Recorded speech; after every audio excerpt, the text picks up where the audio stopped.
সকালে একটু আদর করিনি?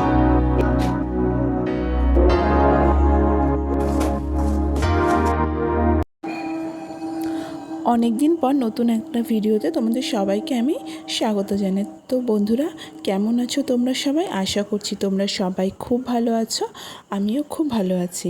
তো আজকে আমি ভিডিওটা শ্যুট করছি অনেক দিন, প্রায় বছর খানেকের পর। আর মাঝে মধ্যে দু একটা রান্নার ভিডিও দিয়েছি বা এটা ওটা দিয়েছি, কিন্তু এখন থেকে আমি ঠিক করেছি আবার আমার এই চ্যানেলটাতে আমি প্রতিদিন ডেইলি ব্লগ ছাড়বো। প্রতিদিন যদিও বা না পারি, হয়তো একদিন পর পর একদিন ছাড়বো, সেটা আমি এই মুহূর্তে বলতে পারছি না, কিন্তু আশা করছি আমি তোমাদের জিনিসটা জানিয়ে দিতে পারবো যে কবে মানে আমি প্রতিদিন ব্লগ ছাড়বো নাকি একদিন পর পর একদিন ছাড়বো। কিন্তু আমি এখন থেকে রেগুলার করার চেষ্টা করছি। অনেকটা ঝড়ঝাপটা পেরিয়ে উঠেছি। আর সবথেকে বড় সমস্যা যেটা আমার ছিল, ফোনের স্টোরেজ কম। তো এখন আমি নিউ ফোন নিয়েছি, তার জন্য হয়তো আশা করছি এই সমস্যাটা হবে না, বা স্ট্যান্ড মানে দুটো প্রবলেমই সলভ হয়ে গেছে। তো এখন আশা করছি আমি নতুন করে আবার ভিডিওটা তোমাদের সামনে দিতে পারবো প্রতিনিয়ত। যেহেতু ভিডিওটা আমি অনেক দিন পর আবার শ্যুট করছি, তো ভিডিওটা একদম ফার্স্ট মর্নিং থেকেই শ্যুট করলাম। তো প্রথমেই তো তোমরা দেখলে যে আমি সকালবেলা উঠে ঘরটা মুছে নিলাম। আর এই যে আমার যে জিনিসপত্রগুলো, এখানে একটা টেবিলের খুব প্রয়োজন আছে, তো ওই জিনিসপত্রগুলো এখন আপাতত নিচেই থাকছে, টুকিটাকি জিনিস থাকে। তো সেই জায়গাটা প্রচণ্ড পরিমাণে অগোছালো হয়েছিল, তো সেই জায়গাটাকে একটু গুছিয়ে নিলাম। আর তারপরে ঘরটা তো পরিষ্কার করে নিয়েছি, পরিষ্কার করতে করতে ওটাও গুছিয়ে নিয়েছি। আর এখন যেটা হচ্ছে সবথেকে বড় কাজ, আমার জামা কাপড় প্রতিনিয়ত ধোয়া চলছে, প্রতিনিয়ত জামা কাপড় মেলতে হচ্ছে। তো প্রতিদিন প্রচুর জামা কাপড় হচ্ছে, যেহেতু আমার আগে একটা মেয়ে ছিল, এখন আবার একটা মেয়ে হয়েছে, তো সেই কারণে প্রচুর। আর ও যেহেতু খুবই ছোট, এখন সবে 4.5 মাস মতো চলছে, তো খুবই ছোটো, তো এখন তো বারবার করে টয়লেট করছে, তো সেই কারণে প্রচুর জামা কাপড় হচ্ছে। আর তারপর কিছুক্ষণ অন্তর অন্তর ওকে জামা চেঞ্জ করাতে হয়, কারণ দুধ তোলে, এটা করে ওটা করে, নোংরা করে ফেলে, তো তার কারণে প্রতিনিয়ত জামা কাপড় ধোয়াধুয়ি চলছে। আর তারপর জামা কাপড় ধোয়া কাচা হয়ে গেলে তারপর মেলে দিয়েছি। আর মেলে দিয়ে আমি একবারে স্নানটা সেরে নিয়েছি, স্নান করে চলে এসেছি ঘরে। তো এখন ঘরে এসে চুলটা প্রথমে গামছা দিয়ে আটকে রেখেছিলাম, আর তারপরে এখন চুলটা ছাড়িয়ে নিচ্ছি। আর এখন তো আমার প্রচণ্ড পরিমাণে চুল উঠছে। আর এখন নাইটিটাও ছেড়ে চেঞ্জ করে এখন শাড়ি পরে নিয়েছি, যেহেতু এটা একটা সানডে ব্লগ তোমাদের সঙ্গে আমি শেয়ার করব। আর তারপর সকাল থেকে আমি যখন ওঠার পর থেকে আমি পুচকুকে একটুও নিতে পারিনি, তার কারণ হচ্ছে আমার সময় হয়ে ওঠেনি।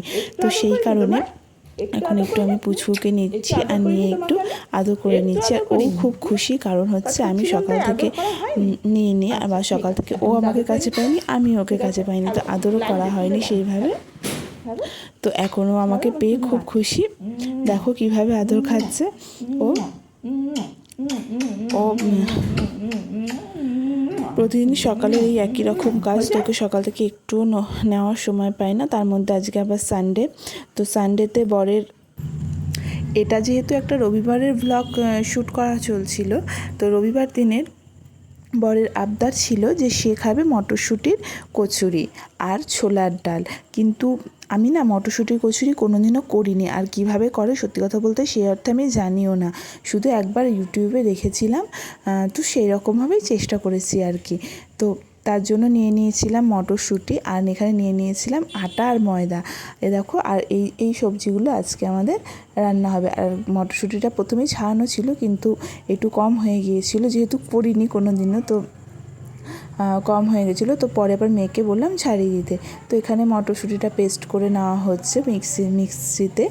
আর প্রথমে পুরো মিক্সিতে পেস্ট করে নিয়ে এটাকে আলাদা করে রাখা হলো। আর এদিকে আটা ময়দা একসাথে মিশিয়ে মাখানো হচ্ছে। আর এতে দিয়ে দিয়েছিলাম আমি পরিমাণ মতো ঘিটা একটু গরম করে নিয়েছিলাম, আর নুন, চিনি আর ঘিটা দিয়ে ভালো করে মাখিয়ে তারপরে গরম জল দিয়ে আমি আটা ময়দাটা মেখে নিয়েছিলাম। আর এদিকে মটরশুঁটির যখন পেস্টটা হয়ে গেছে, তখন ওই মটরশুঁটি পেস্ট হয়ে যাওয়ার পরে সেখানে আমি আদা আর লঙ্কা পেস্ট করে নিয়েছিলাম। আর তারপরে এটাকে দিয়ে কী করেছিলাম, কড়াইতে কিছুটা পরিমাণে তেল দিয়ে আদা আর লঙ্কাটা ভালো করে কষিয়ে নিয়েছিলাম।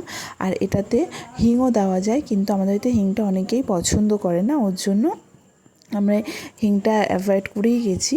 আর তারপর এটাকে বেশ ভালো করে নাড়িয়ে চাড়িয়ে নিয়ে, যেহেতু জলটা ছিল, তো এটা জলটা যাতে মরে যায় সেই কারণে একটু ড্রাই হয়ে যায়, তার জন্য একটু লাস্টে ছাতু অ্যাড করেছিলাম। আর এখানে আটা ময়দাটা তো ভালো করে মাখানো হয়ে গেছে, কিন্তু পুরটা যখন আমি ভরছিলাম তখন আমি ভরতে পারছিলাম না, যেহেতু আমি কোনো দিনও করিনি। তো সেই কারণে আমার শাশুড়ি মাকে বললাম, দেখো তো তুমি করতে পারো কি না, আমি তো করতে পারছি না, আমার দ্বারা হবে না। আর আমি রুটি যতটা ভালো বেলতে পারি, আমি সত্যি কথা বলতে লুচি ভালো করে করতে পারি না। তো দেখো, এটা ফার্স্ট টাইম যেহেতু হয়েছে, তো এটাকে আরও একটা দুটো আগে করা হয়েছিল পরোটা। আমি এটা মিডিলের একটা শ্যুট নিয়েছি, তো মানে ভালো করে না হয়নি। তো উনিও তো কোনো দিনও করেনি, তো যাই হোক, তো এরকম কেমন তেলটা কেমন কালো কালো হয়ে গিয়েছিলো। আসলে এই মটরশুঁটিটা না মানে পুরগুলো বেরিয়ে গেছিলো, বেরিয়ে গিয়ে পুড়ে গিয়ে এরকম হয়ে গেছিলো। আর করেছিলাম ছোলার ডাল। আর দেখো, আজকে সেদিন আমাদের রান্না হয়েছিল হচ্ছে লাউ ঘন্ট মাছের মাথা দিয়ে, আর এদিকে নিয়ে আসা হয়েছিল চুনো মাছ, মোরলা মাছ আর এমনি মাছ। তো সেদিন আবার নিমন্ত্রণ থাকার কারণে সব মাছটা আমি রান্না করব না, জাস্ট আমরা 4 জন খাবো, তো 4 জনের মতোই রান্না করব কাতলা মাছটা। আর চুনো মাছটা পুরোটা করে নেব। তো চুনো মাছটা সবাই খাবে।